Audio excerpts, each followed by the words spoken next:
It's 10 o'clock. This is Sky News at 10. Our top story.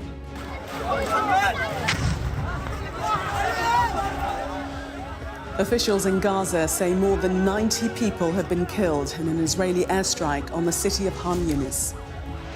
Israeli officials were targeting the mastermind of the October the 7th attack, but say they cannot confirm that Mohammed Daif was killed in the strike.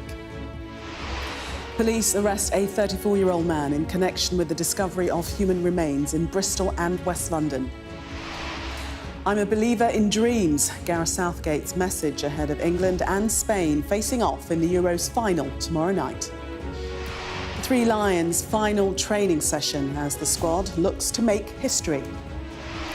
Back in the UK, the Home Office confirms pubs will be allowed to stay open until 1 a.m. to celebrate or drown our sorrows following the final. Also tonight, it was a mistake. Ukraine's Volodymyr Zelensky's response to Joe Biden's gaffe when he referred to him as President Putin. Plus the new artificial intelligence tool that could be a game changer in the battle against Alzheimer's. And we'll take a first look at tomorrow's front pages in our press preview from 10:30.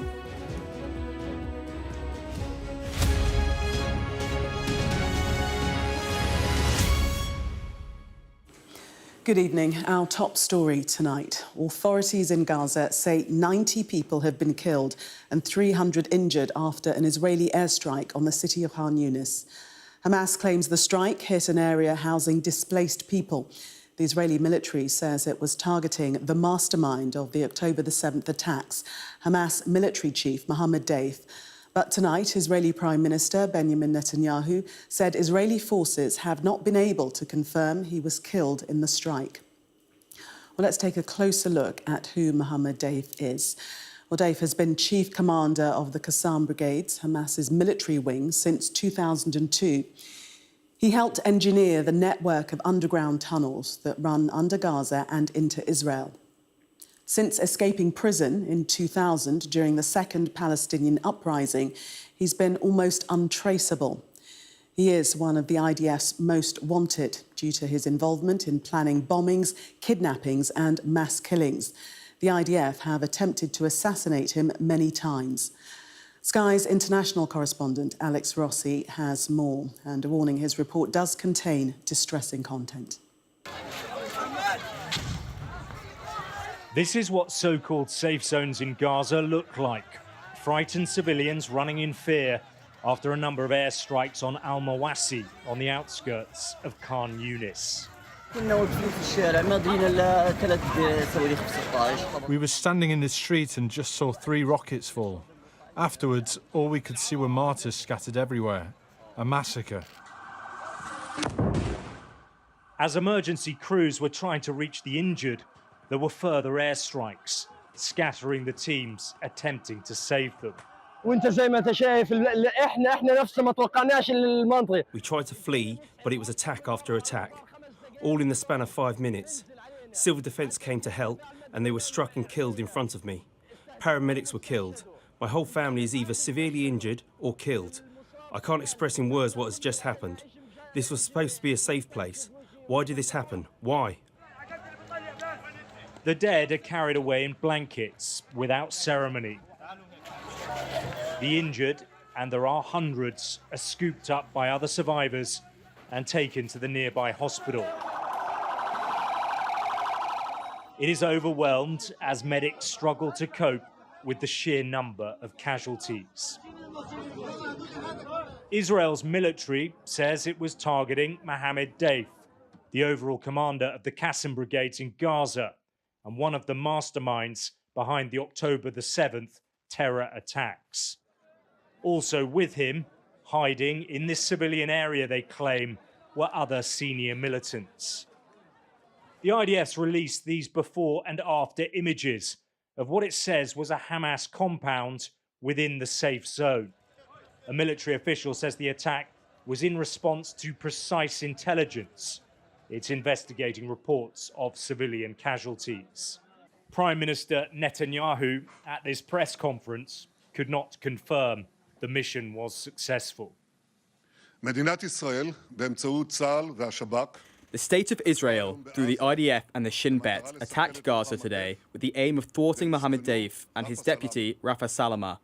There is still no absolute certainty that the two have been eliminated, but I want to assure you that one way or another, we will reach the top of Hamas.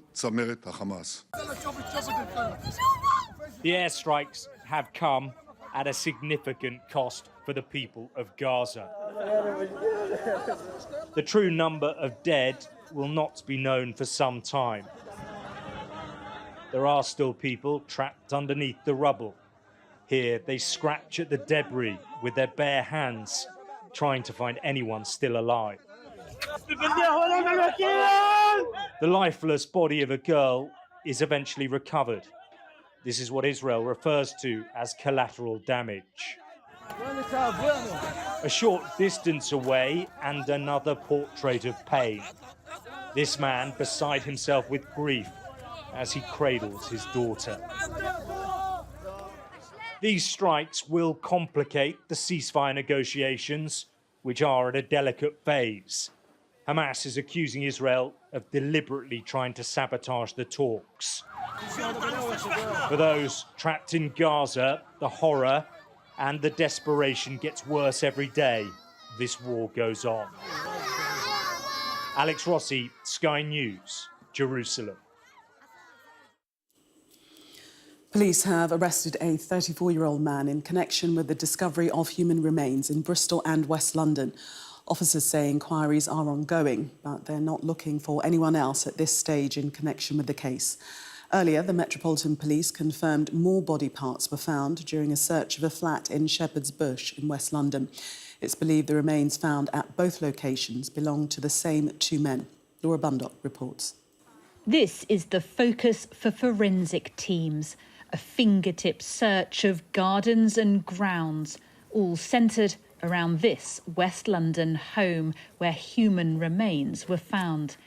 It is upsetting and unsettling for neighbours who know the people who live at the property. But I literally live about 5 doors away, and it makes you feel very vulnerable, especially when you're older. You think you're coming to somewhere that's going to be safe, and it's so lovely. I love my home, I love the area. He's very happy, friendly, everyone likes him in the area. He's very well liked. Police vehicles are on the scene while investigations continue. After an appeal, a man was arrested and is now in custody. It's been a very quick-moving investigation, and the quicker it moves and the more important pieces that fall into place quickly, the less work that entails. You don't have to do all the what turn out to be red herring leads. You can focus on the main ones. Here's what we know so far. Late on Wednesday night, the body parts of two men were discovered in 2 suitcases on the Clifton Suspension Bridge in Bristol, after a man was seen acting suspiciously before fleeing the area. On Friday, police found more remains at a home in West London and confirmed they belonged to the same 2 men. And in the early hours of Saturday, a 34-year-old man was arrested in Bristol in connection with the gruesome discovery. This is a fast-paced and unusual investigation. And although residents here say this part of Shepherd's Bush has problems with crime and drugs, the nature of this incident has really shocked the whole neighbourhood. Teams are still on the ground with post-mortems underway to find out who the men were and how they died. Laura Bundock, Sky News, Shepherd's Bush.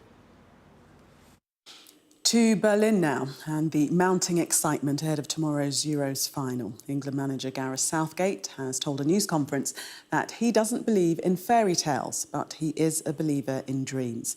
Can the Three Lions bring football home? Sky Sports correspondent Rob Harris reports. Arriving for the end of their Euros odyssey. A journey through rocky moments some doubted they would complete. But here are England in Berlin for a monumental match. Dreaming Harry Kane is lifting the European Championship trophy tomorrow. You've grown up as a fan. You've seen all the fans over the years with coming so close. How desperate are you to win it for them, who spent so many weeks out here, invested so much to follow the team? And have you spoken to the Lionesses about how winning a trophy like this can change the whole mindset. And obviously what they achieved was incredible, and you saw how it brought the nation together in that moment. So we're hoping to do the same, and yeah, we have that opportunity tomorrow. This still doesn't seem normal for them. It was always other countries reaching finals, not England. But this is a new England. The three Lions in back-to-back Euros finals. The despair of losing to Italy last time, deepening the determination to seize this chance against Spain. You know, I've travelled to World Cups, European Championships, watching as an observer, and watched highlights reels before the matches that are on the big screens, and we weren't in any of them. I'm not a believer in fairy tales, but I am a believer in dreams, and we've had big dreams. We've felt the need and the importance of that. But then, you know, you have to make those things happen. Maybe not the time to remind England that Spain have won all 6 games here and are the top scorers, with Lamine Yamal now the youngest scorer in the tournament's history, turning 17 since netting in the semi-final victory over France. The Olympic Stadium final, a huge stage for Spain and England. Of course, Gareth Southgate's players have seen what it's like for an England team to pick up a trophy recently. The benchmark has been set by the Lionesses. Now, if the three Lions can also become European champions, it'd be a seismic moment for the nation. England till I die! Oh, England till I die! Fans are expectant, the players just as excited. A place in footballing history awaits. The three Lions can take the last step to greatness here after being starved of silverware through 58 long years of hurt. Rob Harris, Sky News, Berlin. Well, thousands of fans have been rushing over to Berlin, hoping to somehow grab a seat for tomorrow's game. But as our Europe correspondent, Siobhan Robbins, has been finding out, the hottest tickets in town don't come cheap. The Euro 2024 trophy is within grasping distance, and England fans are here for it. Football final fever has gripped Berlin with an outpouring of positive vibes for the three Lions. Come on, England! Lamine Yamal, he can get locked up. Watching the team, you know, it's great. You meet people from everywhere, from all walks of life. It's what it's all about. It's amazing. The final is the hottest ticket in town. One family spent around £14,000 to get here. I'm 38 years old. I've been following them since Euro 96. That was my first memory of English football. It broke my heart, and just been desperate for England to win something ever since. So it means so much to me and the family. So yeah, we're just desperate for England to win. So hopefully they bring it home on Sunday. I've got snacks for days. Flights sold out. Others like Ryan, Jordan and Ashley decided to drive more than 800 miles by road and sea from Stoke to Berlin. For me, I didn't want to miss England because I missed them a few years ago when they were playing in London. I regretted missing them then, so if the opportunity was for us to drive here, I decided to take it. These boys from Bury have already made it to Berlin to show their support for local lad Kieran Trippier. He's just a local lad, isn't he, from the area, so like I said, we just want to get behind him because obviously that's where we're from, and yeah, we're getting behind the boys. I've met his dad in the local paper shop a few times. Please don't take me home. This campsite has become a base camp for the England faithful. Some have been in Germany for 3 weeks. Even watching from the fan zone is a dream come true. I think it'll be a memory you'll talk about in years and years to come. Just having your children with you, I've got my dad, my uncle, so just all being here together as a family making memories.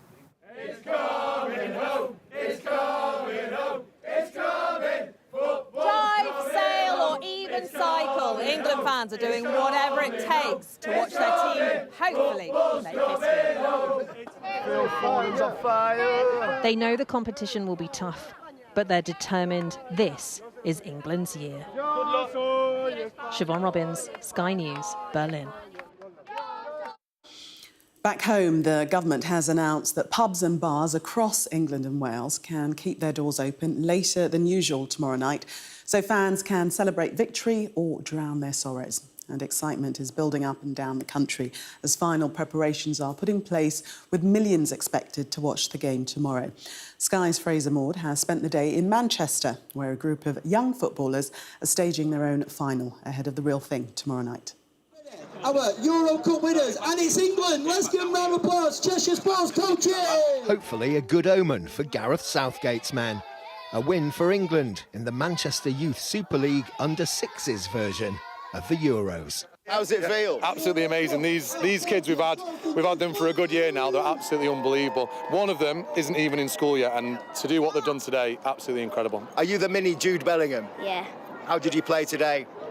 Very good. And do you think England will play that well tomorrow? Yeah. What's going to happen? I think Bellingham's going to score top bins tomorrow. 2-1 to England. No, 4-1. 3 to England and 2 to Spain. I think 4-2 to England.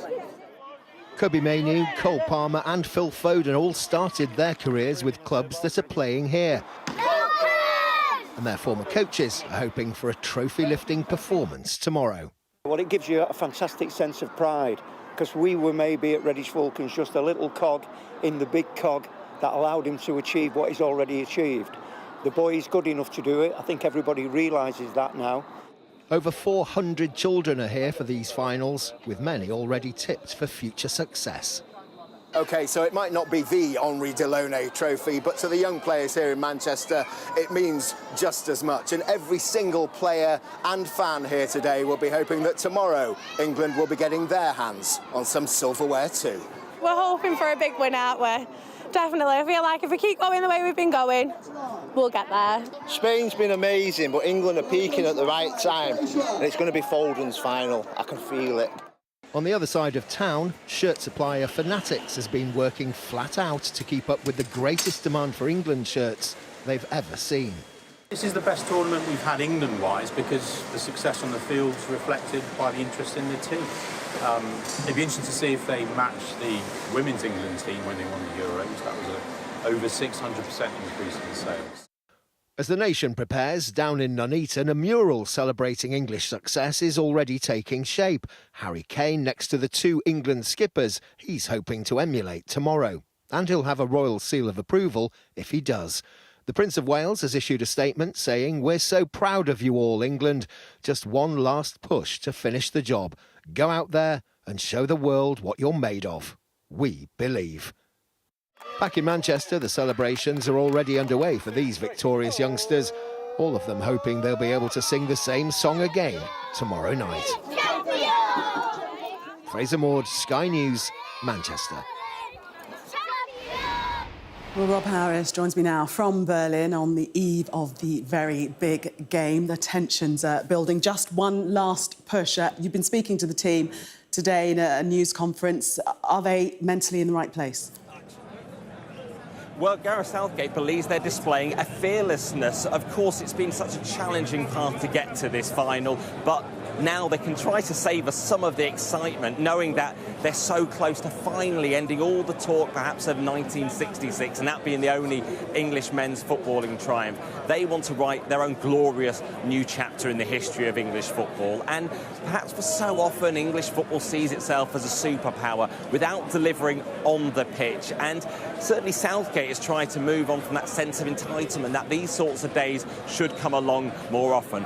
But even just being here in the centre of Berlin tonight, you get a real sense of the occasion. Behind me, we're just near the Brandenburg Gate. There are so many thousands of England fans gathering. This group really boisterous and good-natured, but they want to savour this moment. They want to be partying a lot more tomorrow night, and that will, of course, require England playing the game of their lives against a technically gifted and superior, perhaps, Spanish team.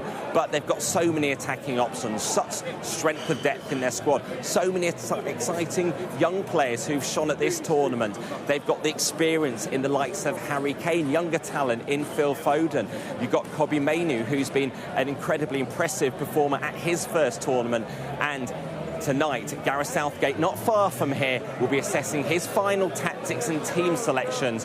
The team he hopes can finally become European champions, something the men's team have never done, and finally end 58 years of hurt.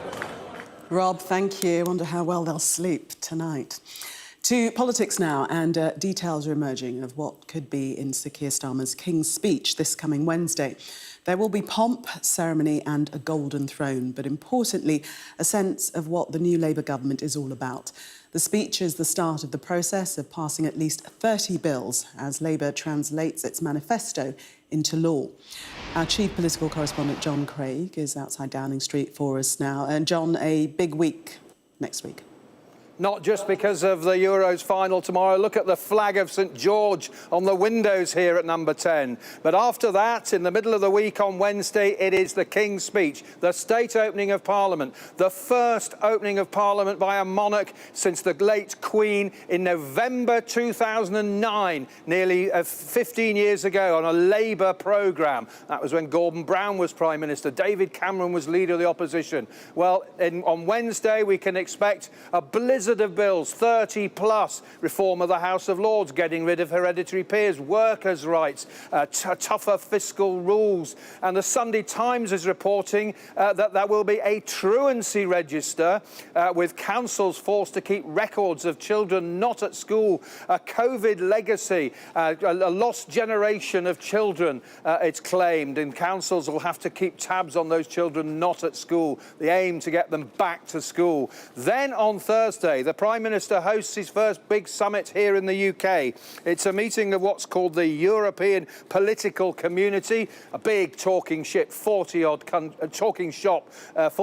countries, but a very serious agenda, the migration crisis and, of course, the war in Ukraine. And how about this, from a blast from the not-so-distant past? Liz Truss has broken her silence for the first time since she faced humiliation and lost her seat in southwest Norfolk in the election. She has written in the Sunday Telegraph, and she does not spare Rishi Sunak. She talks about how the seeds of the defeat go back to 1997, how the Tories responded to the New Labour project. They didn't take on the leftist agenda. It was bought into wokery, inability to deport illegal immigrants, and that was wokery in schools and institutions. Hug a Husky under David Cameron, she condemns as well. Should have repealed the Human Rights Act and Equality Act, she said. She said she tried to take on the Blairite economic orthodoxy when she was PM, but she was undermined, she says, by centrist Conservative MPs. And then, coming up to date, she talks about the Tory leadership election. Sunak and his allies sought a short-term advantage, claiming cutting taxes did not generate growth. And then the final twisting of the knife. She says that the defeat was even bigger than it could have been, as Rishi Sunak continued to trash my record, she said, and promote Labour's false narrative that the global rise in mortgage rates was somehow my fault. I feel I must speak out now, she says. Well, she certainly has.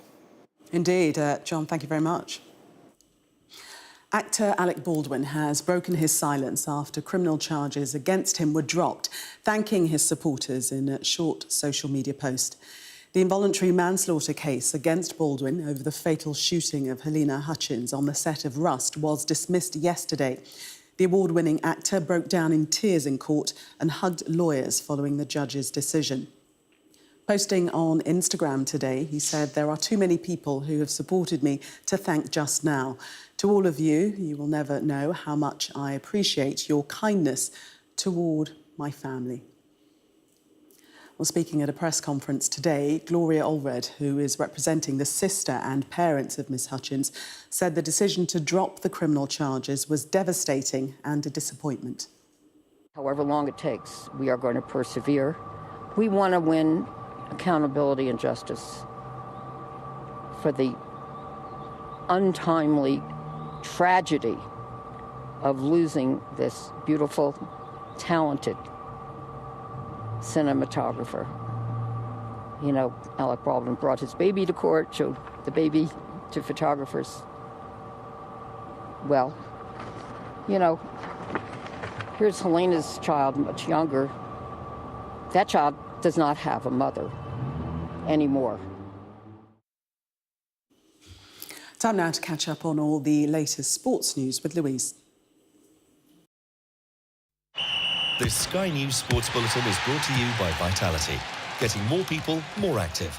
Live life with Vitality.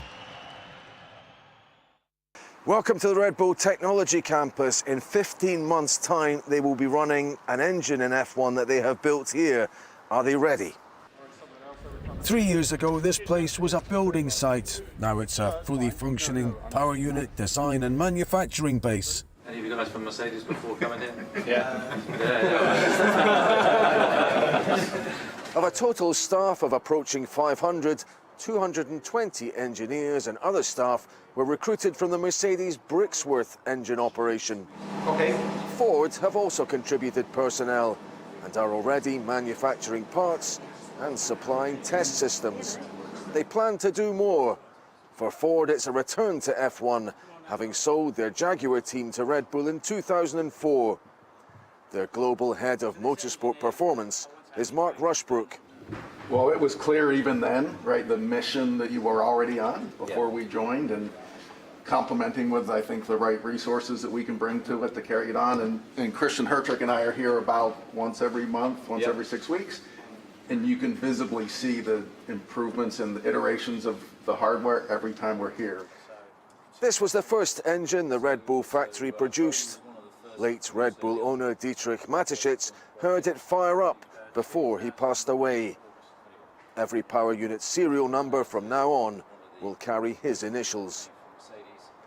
Power units for the 2026 season will be 50% internal combustion, 50% battery propulsion. Only Red Bull and Ferrari will have their engine operation and their car design facility under one roof. It's a massive project, and from the time that we started to the time that we will be racing it, for us, it's basically going to be 3 years. And that's now only, we've already gone through 1.5 years of that. We only have 1.5 years left. So to many people, that may seem like a long way away, but for the size of this program and for the intensity, it's effectively tomorrow. So we're working so hard, so fast, so many iterations to be ready for 2026. I sensed a little bit of, not anxiety, but a realization you were taking on a huge project, and maybe it would be hard to fight with the likes of Mercedes and Ferrari over building an engine. Are you more optimistic you can compete from year one now, Christian? Yeah, absolutely. I think you can see the size and the scale of the project, the quality of, most importantly, the people. We've got some amazing, people in the team. The facilities are first class. And, we're on a road map to 2026. We're hitting our targets. For sure, starting from zero compared to all the experience that the OEMs have that we'll be racing against is a massive challenge. But, we're up for that and we're relishing that and, looking forward to it. I know Max had a look around the powertrains unit. What were his reflections? Are you confident you'll have the all-round package still to keep him happy here? Yeah, that's the plan. I mean, we can't afford to have a poor engine, and strategically this was a decision we made to bring everything in-house. The only other team having that is Ferrari, where engine engineers are sitting next to chassis engineers. It's fully integrated into the car, and Max is seeing that. He's seeing the progress that's being made. He's being kept up to date. We've got some great talent that's joined the team recently under the leadership of Ben Hodgkinson as technical director. Philip Prue, of course, was so crucial to so many of Lewis Hamilton's world championships with Mercedes. So, we've got some great talent that he's spending time with, understanding, the progress that's being made. Right now, Red Bull, well, they're on top of the world, but can they stay there with their own engine? We don't have very much longer to wait to find out.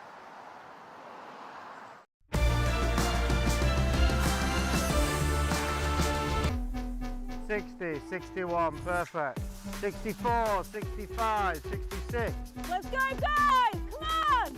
It's a tough testing this because they've just been in like 20-odd degree heat in South Africa, and then everything works so efficiently out there. Should we just explain? It's 7 degrees and it's Manchester. It's Manchester on a cold, windy day. Coming to this environment, it's grim. But this is what makes you strong. If you can run these times here, what are you going to run when you're in, these faster... This Sky News Sports Bulletin is brought to you by Vitality. Well, that was Sky News at 10. Coming up, we'll take a first look at tomorrow's newspapers in the press preview. Tonight, we're joined by Guardian economist Zoe Williams and political journalist Alicia Fitzgerald.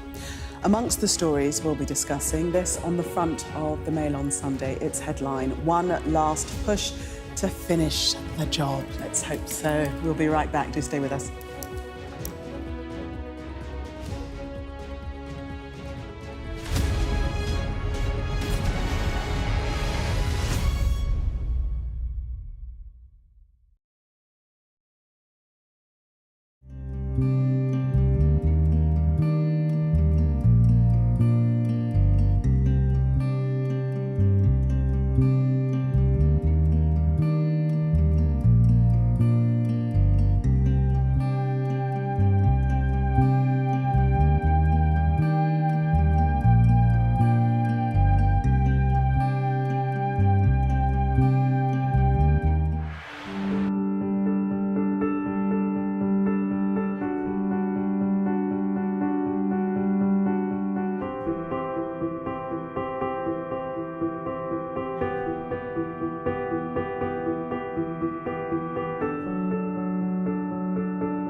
I'm Greg Milam and I'm Sky's Chief North of England correspondent.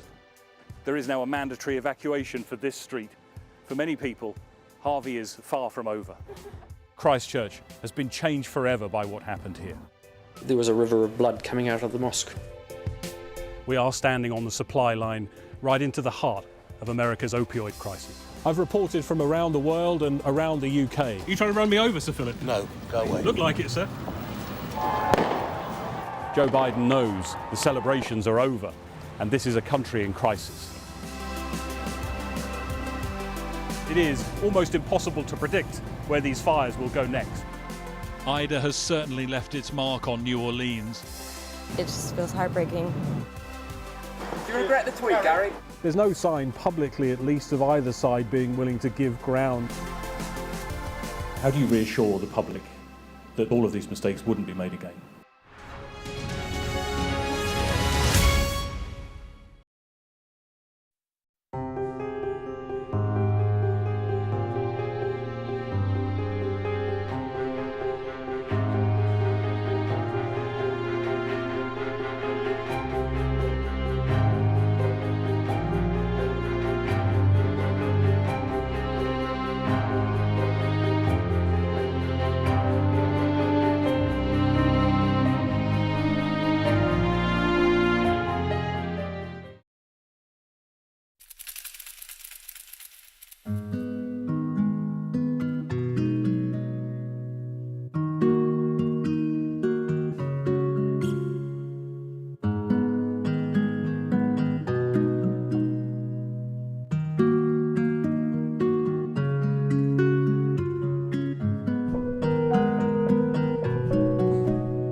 Welcome back. You're watching Sky News. In just a moment, the press preview, a first look at what's on the front pages as they arrive.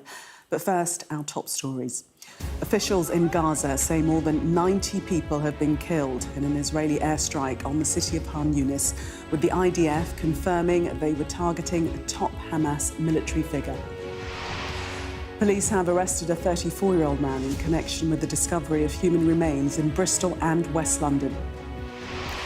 England manager Gareth Southgate has told supporters he is a believer in dreams ahead of England and Spain facing off in the Euros final tomorrow night.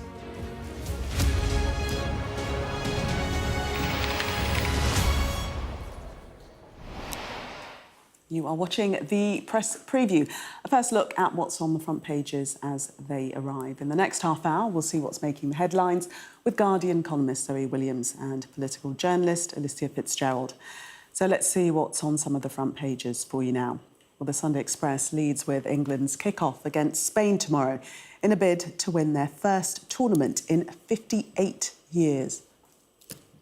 The Mail highlights Prince William's message to Gareth Southgate's team, declaring, "We believe."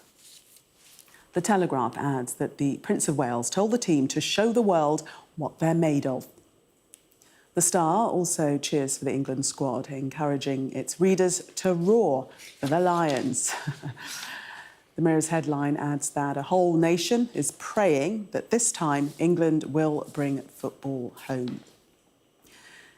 The Observer reports on the new Labour government's plans to provide solar power for millions of homes to combat rising energy bills and climate change.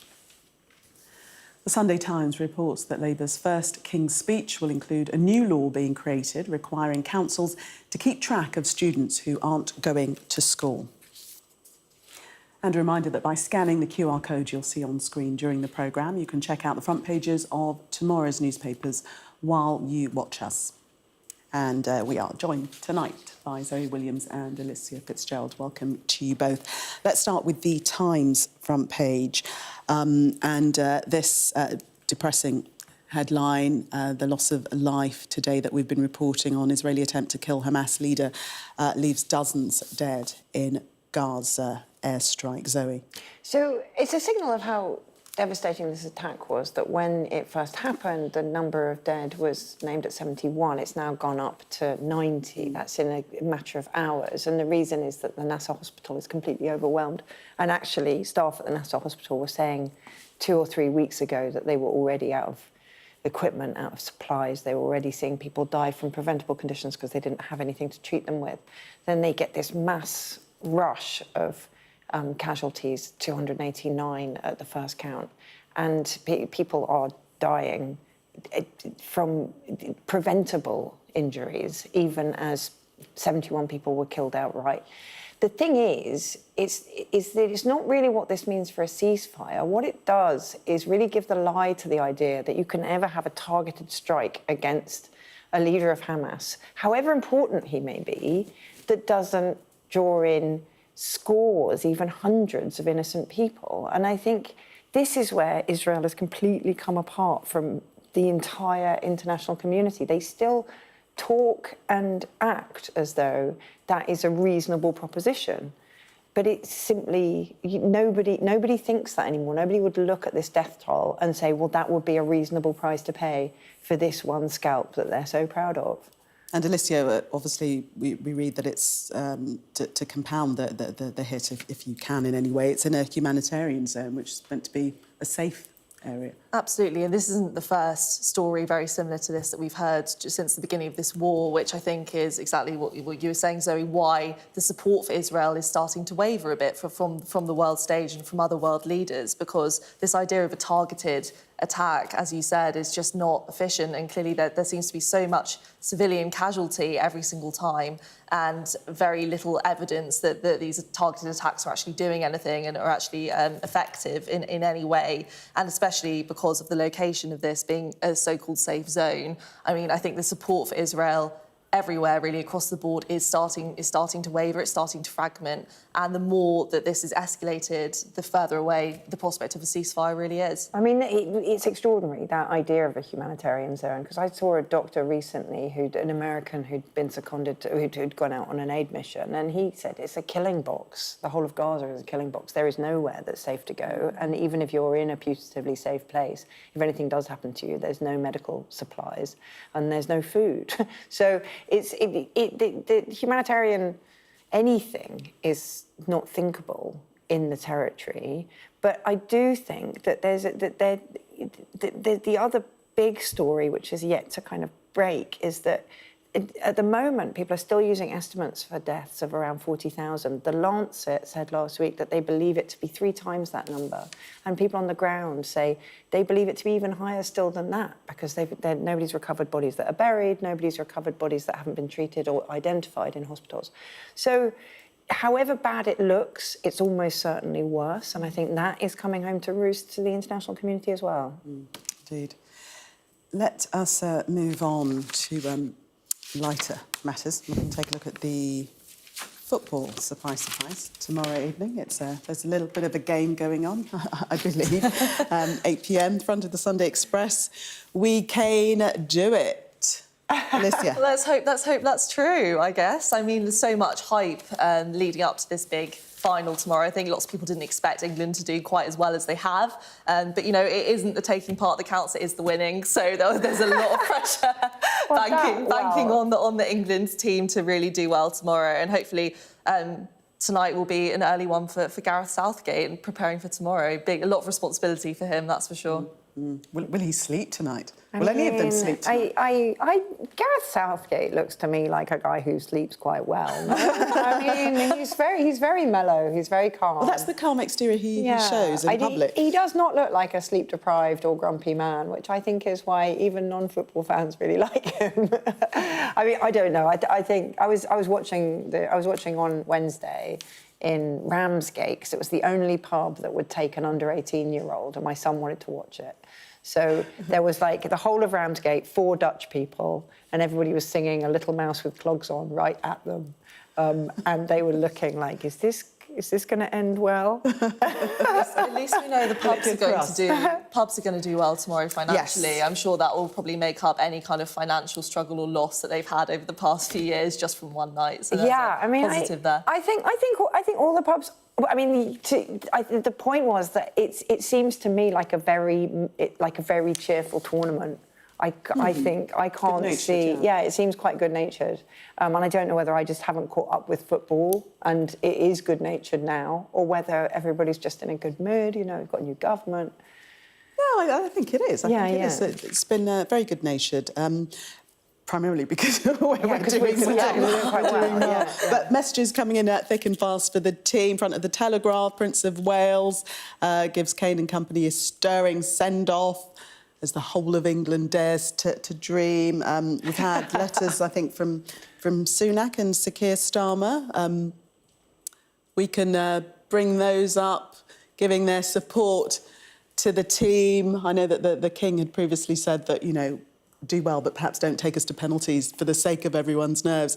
So, Sunak, there, you should all be proud of what you've achieved so far, and I hope you can take some strength from the millions at home kicking every ball alongside you. That's the Prime Minister, Keir Starmer, there. You don't need a running commentary from a politician on what you should or shouldn't do. You're here not because of luck, but because of your graft and hard work. You've earned it. I think we might have miscaptioned those, because the one before sounded much more like Sunak. Don't you think? Really? Yeah. Everybody kicking a ball alongside you at home. Like, who thinks that? Nobody thinks that. Well, let's see what Sunak did actually say, just to make sure that we have got them correct. Over the last few weeks, the team have brought us joy, drama and inspiration, and perhaps one too many nerve-wracking moments. But they've kept their focus and have set an incredible example to millions of us. And he goes on in how they've conducted themselves both on and off the field. Their progress so far is a huge achievement, and we're all united in wanting Gareth and the team to triumph. And so I send my very best to the whole team. We are right behind you tonight, and whatever the result, I know you'll do us all proud. Bring it home. Does that sound like he said that? OK, that does sound plausible. Well, if they win, this probably might be the best day of Keir Starmer's life. You know, first kind of week as Prime Minister, bringing in what would be amazing news for the country. I mean, it wouldn't get better than that for him, would it? So no wonder he wants them to win. Is he around 58, or is he a little bit older? He's older. I think he's in his early 60s. Nevertheless, right, he would have been born but not sentient last time England won. So it would be massive, be a massive moment for a guy of his vintage. It would be. Who's also Prime Minister. It'd be huge for everyone. Yeah, it'd be huge for everyone. Did we have the quote from Prince William, who's in Berlin? He's also sent a message to the team. I'm not sure that we have that. That's on the front of it's on one the of mail, the fronts, isn't it? Yeah. Yes. So one last push. Yes, that's where that phrase came from. One last push to finish the job. I mean, finish the job. He did surprise everybody, I think, with his kind of ironic statement after Wednesday's match when he said, if you could just avoid these last-minute tensions. And it sounded quite school-teachery, but was extremely kind of you know, it was a little bit unusual for a royal statement not to mean exactly what it said. It was a bit witty. Yes, a bit of humour. He's trying to be down with the kids. A little bit of He's royal trying to- humour, yeah. So I thought that was good.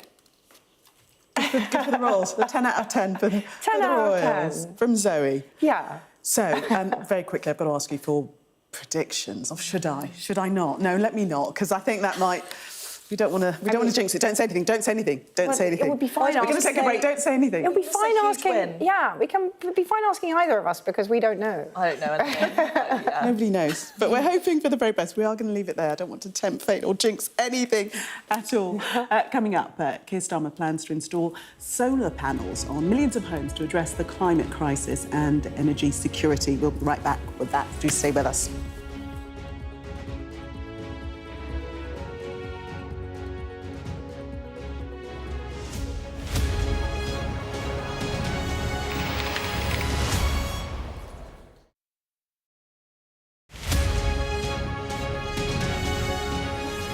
This was fourth peak of my 7 summits. I'm trying to complete highest peak in each continent.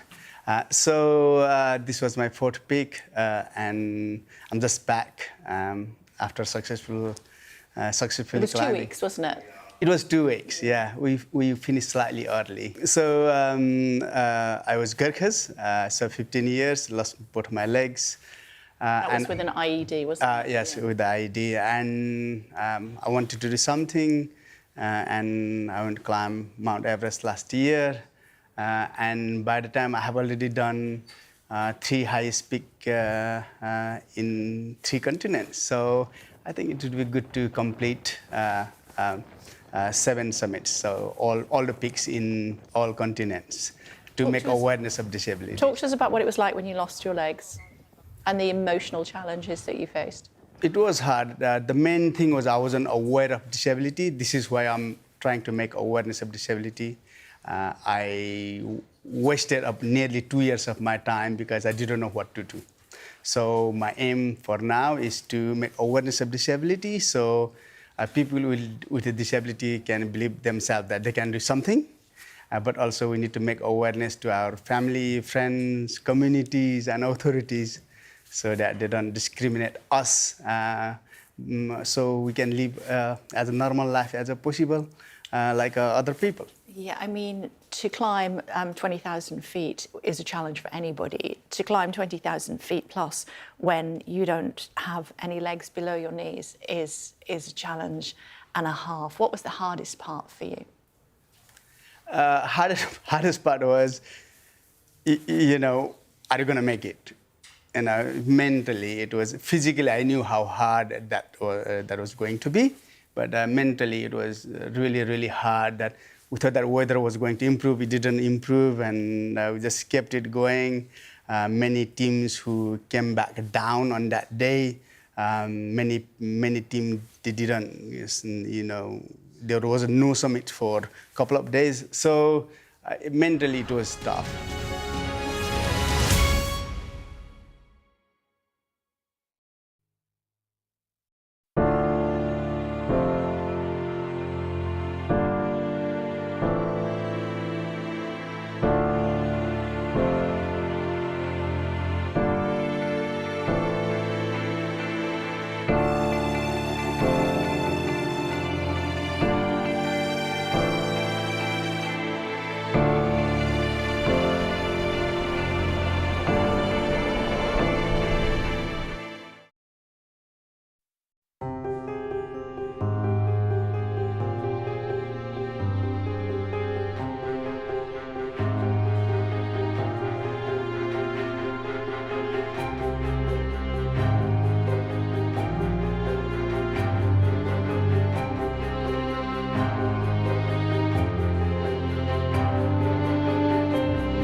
Welcome back. You are watching the press preview. Still with me, Zoe Williams and Alicia Fitzgerald. Let's take a look at the Observer and what might be coming up in the King's speech. Labour's rooftop revolution to deliver solar power for millions. What are they planning, Alicia?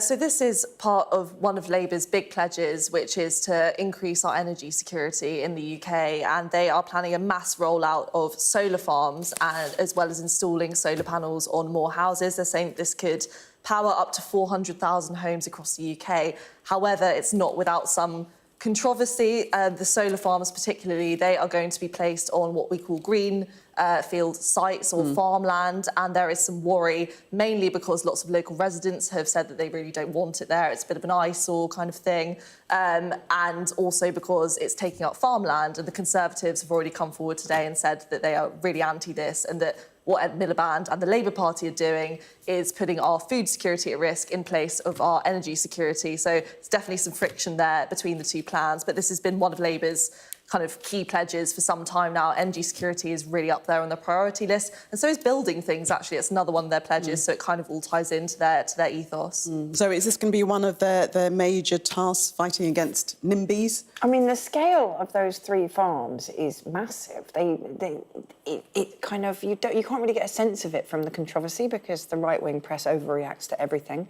But that's going to be a third of the solar energy supply for the whole country from those sites.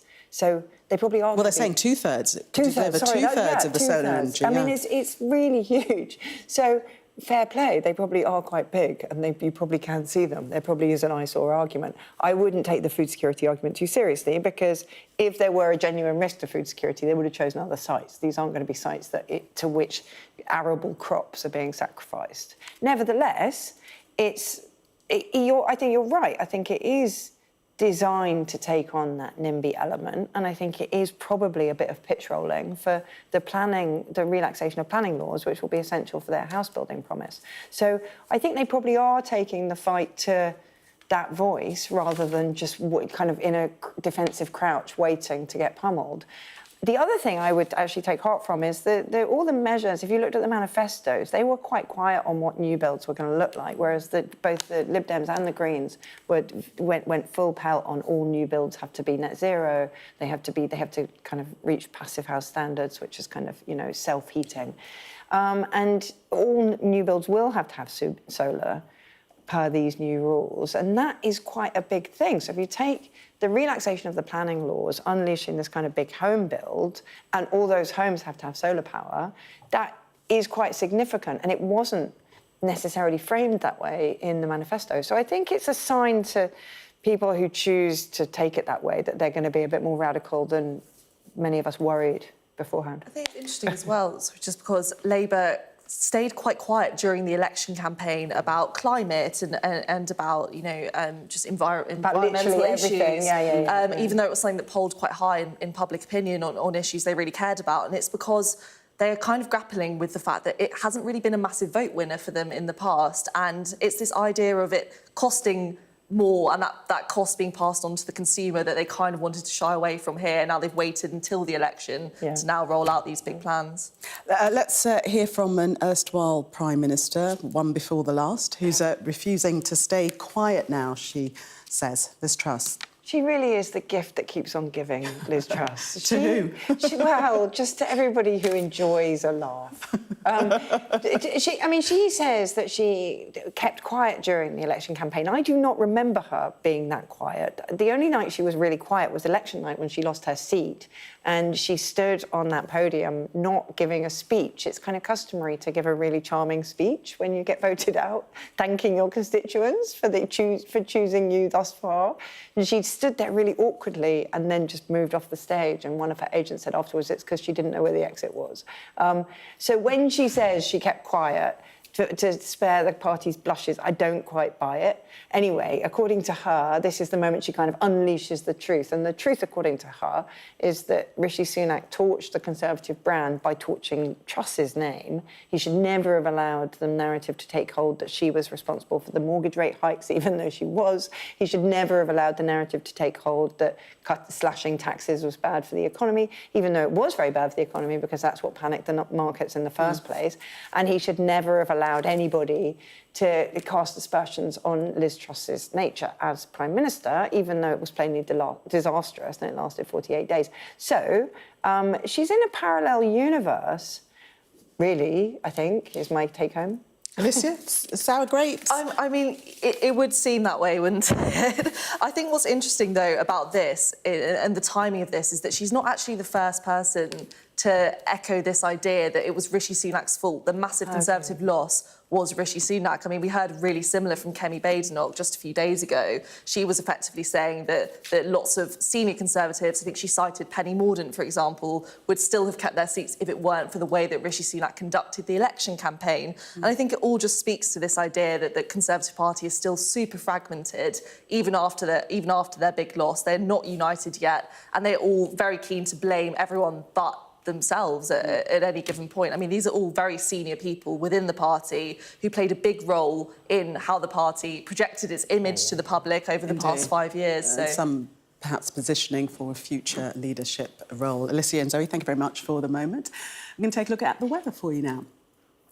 Well, rain over central parts will fade tomorrow, but there's more rain heading towards the southwest for Monday.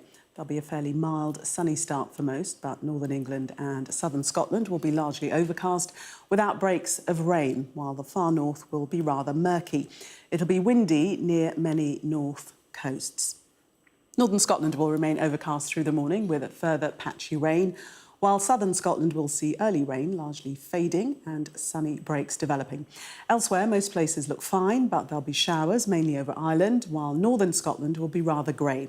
The Midlands will see cloud and a little patchy rain edging in. It'll be warmer for most